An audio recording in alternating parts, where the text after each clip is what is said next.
Hi hello ಎಲ್ಲರಿಗೂ ನಮಸ್ಕಾರ. ನನ್ನ ಪ್ರೀತಿಯ ಕನ್ನಡಿಗರು ಎಲ್ಲರಿಗೂ ನಮಸ್ಕಾರ.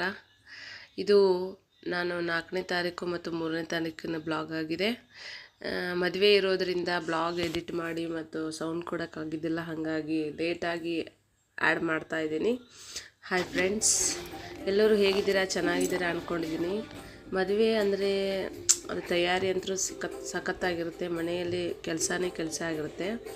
ನಮ್ಮ ಮನೆಯಲ್ಲಂತೂ ಬರೀ ಹೆಣ್ಮಕ್ಳು ಜಾಸ್ತಿ ಇರೋದರಿಂದ ಎಲ್ಲರ ಬಟ್ಟೆನೂ ಹಾಕೋತೀವಲ್ಲ, ಸ್ವಲ್ಪ ದಪ್ಪ ತೆಳ್ಳಗಿದ್ದೀವಲ್ವ, ಹಾಗಾಗಿ ಸ್ವಲ್ಪ ಅಡ್ಜಸ್ಟ್ಮೆಂಟ್ ಆಗ್ತಕ್ಕೆ ಅವ್ರವ್ರ ಬ್ಲೌಸ್ ಹಾಕ್ಕೊಳಕ್ಕೆಲ್ಲನೂ ಸ್ಟಿಚ್ ಮಾಡ್ಕೊತ ರೆಡಿ ಮಾಡ್ಕೊತ ಇದ್ದೀವಿ.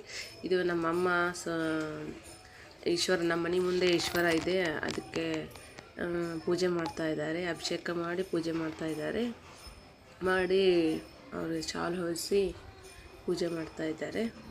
ಇದು ಮದುವೆ ಇನ್ನೇನು 2-3 ದಿನದಲ್ಲಿ ಇದೆ, ಇನ್ನೊಂದು 3-4 ದಿನದಲ್ಲಿ ಇದೆ. ಹಾಗಾಗಿ ಎಲ್ಲ ಕೆಲಸ ಹಾಗೆ ಸಾಗ್ತಾ ಇದೆ. ಇವತ್ತು ಸ್ವಲ್ಪ ಶಾಪಿಂಗು ಅಂದರೆ ಗಾದಿ ಹಾಕಕ್ಕೆ ಹೋಗಿ ಬರಬೇಕು. ಹಾಗಾಗಿ ನಮ್ಮ ಶಾಪಿಂಗು ಮತ್ತು ಎಲ್ಲ ಪ್ಯಾಕಿಂಗು ಜೊತೆಯಲ್ಲೇ ಮತ್ತು ಆ ಕೆಲಸನೂ ಮಾಡಬೇಕು. ಹಾಗಾಗಿ ಇದು ನಮ್ಮ ಬಾಗಿಲು ಮುಂದಿಂದು ಪತ್ರಿ ಗಿಡ, ಮತ್ತು ಅದು ಈಶ್ವರ ಮಾಡಿದ್ದು ನಮ್ಮ ಮಾಮ, ನಮ್ಮ 3ನೇ ಮಾಮ, ಅವರೇ ಕೈಯಾರೆ ಮಾಡಿದ್ದು. ಅವರು ಗಣೇಶನ್ನು ಮಾಡ್ತಾಯಿದ್ರು, ಅವರೇ ಕೈಯಾರೆ ಇದನ್ನು ಮೂರ್ತಿನ ಮಾಡಿದ್ದು. ಮತ್ತು ಇದನ್ನು ನಾವು ಮನೆಯಲ್ಲೇ ಮಾಡಿದ್ದು ಅಲ್ವಾ, ಅಲ್ಲೇ ಸ್ಥಾಪನೆ ಮಾಡಿದ್ದೀವಿ. ಈಗ ಒಂದು 4 ವರ್ಷ ಆಯಿತು ಇದನ್ನು ಇಟ್ಟು. ಆಮೇಲೆ ಮೇಲೆ ಪತ್ರಿ ಗಿಡ ಪಪ್ಪ ಅವ್ರು ಹಚ್ಚಿದ್ದು. ಈಗ ನಮ್ಮ ಪಪ್ಪ ಇಲ್ಲ, ಈಗ ಅವ್ರ ನೆನಪುಗಳು ಅಷ್ಟೇ. ನಮ್ಮ ಜೊತೆ ಇಲ್ಲ ಅನ್ನೋದು ನೋವು ಇದೆ, ಸ್ವಲ್ಪ ಬೇಜಾರು ಇದೆ. ಅವ್ರು ನಮ್ಮ ಜೊತೆ ಇದ್ದಾರೆ ಅಂದ್ಕೊಂಡು ನಾವು ಮುಂದೆ ಸಾಗ್ತಾ ಇದ್ದೀವಿ. ಈಗ ಅಂದರೆ ಖುಷಿ ಸಂದರ್ಭದಲ್ಲಿ ಅಂದರೆ ಮಕ್ಕಳಿಗೆ ತಂದೆ ಪ್ರೀತಿ, ಆಮೇಲೆ ಅವರು ಮದುವೆ ಟೈಮ್ನಲ್ಲಿ ಅವರು ತೋರೋ ಪ್ರೀತಿ ಆಯಿತು, ಕೇರ್ ಆಯಿತು, ಅದು ಹೆಣ್ಮಕ್ಳಿಗೆ ತುಂಬ ಅಂದರೆ ತುಂಬ ಮುಖ್ಯ ಆಗಿರುತ್ತೆ. ಅದು ಮದುವೆ ಟೈಮ್ನಲ್ಲಿ ತಂದೆ ಇಲ್ಲ ಅನ್ನೋ ತುಂಬಾ ಕಾಡುತ್ತೆ. ಯಾಕಂದರೆ ತಂದೆ ಇದ್ದ ಮನೆಗೂ ತಂದೆ ಇಲ್ಲಾರ್ದ ಮನೆಗೂ ಭಾಳ ಅಂದರೆ ಭಾಳ ವ್ಯತ್ಯಾಸ ಇದೆ. ಯಾಕೆಂದರೆ ತಂದೆ ಇದ್ದ ಅವ್ರು ಮಾಡೋ ಜವಾಬ್ದಾರಿಗೂ ತಾಯಿ ಮಾಡೋ ಜವಾಬ್ದಾರಿಗೂ ವ್ಯತ್ಯಾಸ ಇರುತ್ತೆ.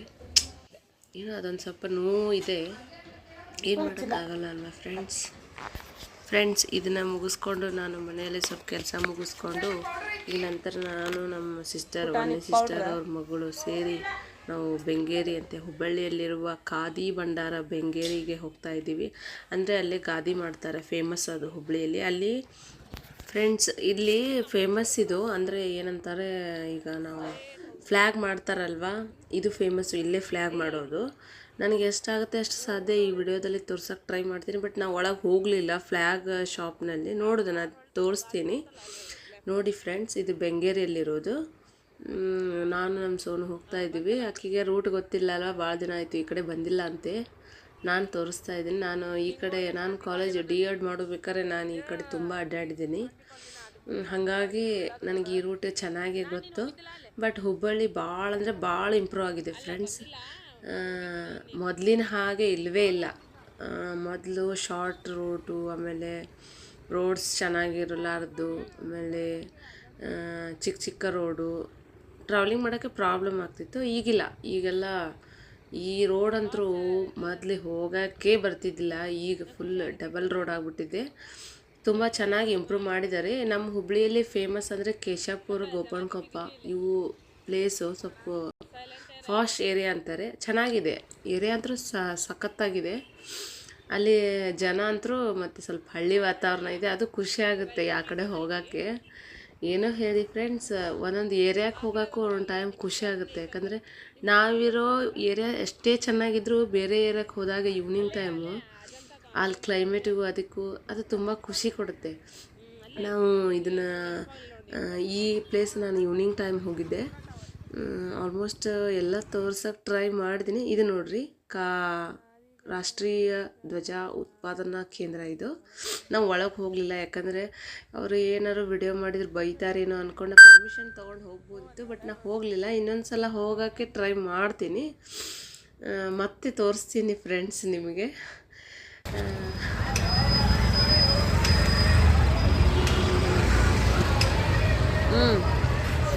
ಸಾರಿ ಫ್ರೆಂಡ್ಸ್, ವಿಡಿಯೋ ಮಾಡೋಕ್ಕಾಗಲ್ಲ, ಭಯ ಬಂತು ನನಗೆ, ಏನೋ ಬೈತಾರೇನೋ ಅಂಥೇಳಿ.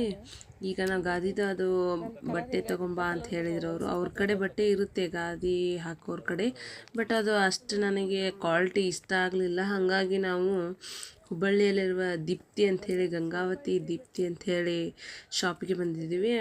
ಇಲ್ಲಿ ನಾವು ಬಟ್ಟೆ ತೊಗೊಳಕ್ಕೆ ಬಂದಿದ್ದೀವಿ. ಇವ್ರ ಕಡೆ ಎಲ್ಲ ಥರದ ಗಾದಿದ ಐಟಮ್ ಆಯಿತು, ಬೆಡ್ದು ಎಲ್ಲ ಐಟಮು ಸಿಕ್ತೆ. ಇಲ್ಲಿ ನಾವೇನು ಮಾಡಿದ್ವಿ ಅಂದರೆ, ನಮಗೆ ಬೇಕಾಗಿರುವಂಥ ಗಾದಿ ಬಟ್ಟೆನ ತೊಗೊಂಡ್ವಿ. ಅವರು ಅದ್ರ ಬಗ್ಗೆ ಎಲ್ಲ ಇನ್ಫಾರ್ಮೇಷನ್ ಕೊಟ್ಟರು, ಯಾವ ಥರ ಹಾಕ್ಸಿದ್ರೆ ಏನಿರುತ್ತೆ ಅಂತ ಹೇಳಿ. ನಾವು ಬಟ್ಟೆ ತೊಗೊಂಡ್ವಿ. ಬಟ್ಟೆ ತೊಗೊಂಡು ಸ್ವಲ್ಪ ದಿಂಬು ಬೇಕಿತ್ತು. ರೆಡಿ ಮಾಡ್ಸೋಕ್ಕೆ ನಾವು ಟ್ಯಾಲಿ ಮಾಡಿದರೆ ಸ್ವಲ್ಪ ಕಾಸ್ಟ್ಲಿ ಆಗ್ತಿತ್ತು, ಬಟ್ ನಾವು ರೆಡಿ ಇದ್ದಿದ್ದೇ ತೊಗೊಂಡ್ವಿ. ಚೆನ್ನಾಗಿತ್ತು, ಕ್ವಾಲಿಟಿ ಎಲ್ಲ ಮಸ್ತಿತ್ತು. ಯಾರಿಗಾದ್ರೂ ಬೇಕಾದರೆ ಇಲ್ಲಿ ಮನಿ ಅಂದರೆ ಬೆಡ್ಶೀಟ್ ಆಯಿತು, ಹೊಚ್ಕೊಳ್ಳೋದಾಯಿತು, ಬಟ್ ಟೋಟಲಿ ಬಟ್ ಇವು ಸಿಗ್ತಾವೆ. ಮಕ್ಕೊಳಕ್ಕೆ ಹಾಸಿಗೆ ಆಯಿತು, ಆಮೇಲೆ ಗಾದಿ ಮಾಡೋಕ್ಕಾಯಿತು, ಚೆನ್ನಾಗಿರ್ತಾವೆ. ಯಾರಿಗಾದರೂ ಬೇಕಾದರೆ ಇಲ್ಲಿ ಹೋಗಿ, ಚೆನ್ನಾಗಿದೆ. ನಾವು ಇಲ್ಲಿದೆ ಅಲ್ಲ, ಇದೇನೇ ಚಾಯ್ಸ್ ಮಾಡಿದ್ವಿ. ಅವ್ರು ಹೇಳಿದ್ರು ನಮ್ಗೆ ಯಾವ ಸೈಜ್ ಬೇಕು ಅಂತ. ನಾವು ಹೇಳಿದ್ವಿ 4x6 ಅಂತ ಹೇಳಿದ್ವಿ, ಡಬಲ್ ಗಾದಿ. ಅದು ನಮ್ಮ ಸಿಸ್ಟರ್ಗೆ ಮ್ಯಾರೇಜ್ ಆಗ್ತಿದೆ ಅಲ್ವಾ, ಅವ್ರಿಗೆ ಕೊಡೋಕ್ಕೆ. ಅದರಲ್ಲಿ ಮತ್ತು ನಮ್ಮ ಅವಾಗ 3x6 ಅಂಥೇಳಿ ಅವ್ರಿಗೊಂದು ಸ್ಮಾಲು ಗಾದಿ ಮಾಡೋಕ್ಕೆ ಹೇಳಿದ್ವಿ. ಹೀಗೆ ಮಾಡಿಸಿದ್ರು ಆಯಿತು ಅಂಥೇಳಿ. 2 ಕೋರಿ. ಈಗ ಅದರಲ್ಲಿ ಬಟ್ಟೆ ಉಳಿಯುತ್ತೆ ಅಂತ ಹೇಳಿದ್ರು, ಅದರಲ್ಲಿ 2 ದಿಂಬು ಮಾಡಿಸಿದ್ವಿ.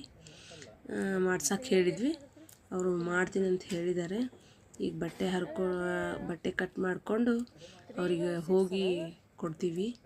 ಅಂದರೆ ಅವರು ಮಾಡಿ ನಮಗೆ 9 ಅಥವಾ 10ನೇ ತಾರೀಕು ಕೊಡೋಕ್ಕೆ ಟ್ರೈ ಮಾಡ್ತೀನಿ ಅಂತಿದ್ದಾರೆ.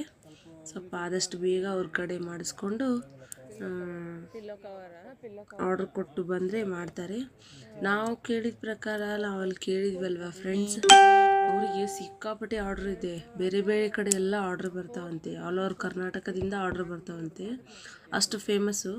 ಗಾದಿ ಅಂತೂ ಸಖತ್ ಹಾಕ್ತಾರೆ ಅವರು. ಬಾಕ್ಸ್ ಗಾದಿ ಆಯಿತು, ಆಮೇಲೆ ನಾರ್ಮಲ್ ಗಾದಿ ಆಯಿತು, ಚೆನ್ನಾಗಿ ಹಾಕ್ತಾರೆ. ಯಾರಿಗಾದರೂ ಬೇಕಾದರೆ ನೀವು ಅಲ್ಲಿ ಹೋಗಿ ಗಾದಿ ಗ್ರಾಮದಲ್ಲಿ ನಿಮ್ಗೆ ಮನೆಗೆ ಯೂಸ್ ಆಗುವಂಥ ಗಾದಿನ ಹಾಕಿಸ್ಕೋಬೋದು. ನನ್ನ ರೆಫರೆನ್ಸ್ ಪ್ರಕಾರ ಏನದು ಈ ಬಾಕ್ಸ್ ಗಾದಿ ಬಂದಿದ್ದಲ್ಲ, ಆ ಗಾದಿಕಿನ್ನ ನಾರ್ಮಲ್ ಗಾದಿನೇ ಚೆನ್ನಾಗಿರುತ್ತೆ ಫ್ರೆಂಡ್ಸ್. ಅಂದರೆ ಅದು ಕ್ಲೀನ್ ಮಾಡೋಕ್ಕಾಯ್ತು, ಆಮೇಲೆ ಯೂಸ್ ಮಾಡೋಕ್ಕಾಯ್ತು, ಚೆನ್ನಾಗಿರುತ್ತೆ. ಅದನ್ನೇ ಯೂಸ್ ಮಾಡಿ, ಚೆನ್ನಾಗಿರುತ್ತೆ. ಅದು ನನ್ನ ಸಜೆಷನು. ನಿಮಗೆ ಇಷ್ಟ ಆದರೆ ಯಾವ ಥರ ಮಾಡಿಸ್ಕೋತೀರ ಆ ಥರ ಮಾಡಿಸ್ಕೊಳ್ಳಿ ಫ್ರೆಂಡ್ಸ್. ಈ ಬ್ಲಾಗ್ನಲ್ಲಿ ನಾನು ಫುಲ್ ತೋರ್ಸೋಕೆ ಆಗಲಿಲ್ಲ ಗಾದಿ ಗ್ರಾಮನ. ಇನ್ನೊಂದು ಸಲ ತೋರಿಸ್ತೀನಿ, ಅವ್ರ ಪರ್ಮಿಷನ್ ತೊಗೊಂಡು ಯೂಟ್ಯೂಬ್ನಲ್ಲಿ ಚಾನಲ್ಲಿಗೆ ಅದು ವಿಡಿಯೋ ಮಾಡಿ ಹಾಕ್ತೀನಿ ಫ್ರೆಂಡ್ಸ್. ನಾನು ಇವತ್ತಿನ ಬ್ಲಾಗನ್ನು ನಾನು ಇಲ್ಲಿಗೆ ಮುಗಿಸ್ತೀನಿ ಫ್ರೆಂಡ್ಸ್. ಮತ್ತು ಹೊಸ ಬ್ಲಾಗ್, ನಂದು ಮದುವೆದೆಲ್ಲ ತಯಾರಿದ ಬ್ಲಾಗನ್ನು ನಾನು ಈ ಕಂಟಿನ್ಯೂ ಹಾಕ್ತೀನಿ ಫ್ರೆಂಡ್ಸ್.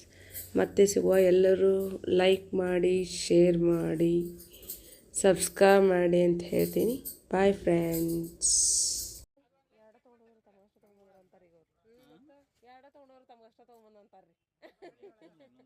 ಅದಕ್ಕೆ ಸುಮ್ಮನೆ 2 ಯಾಕೆ ಲೆಕ್ಕ ಮಾಡಿದ್ರಿ? ತಲೆ ಕೆಡ್ಸ್ಕೊಳಂಗಿಲ್ರಿ.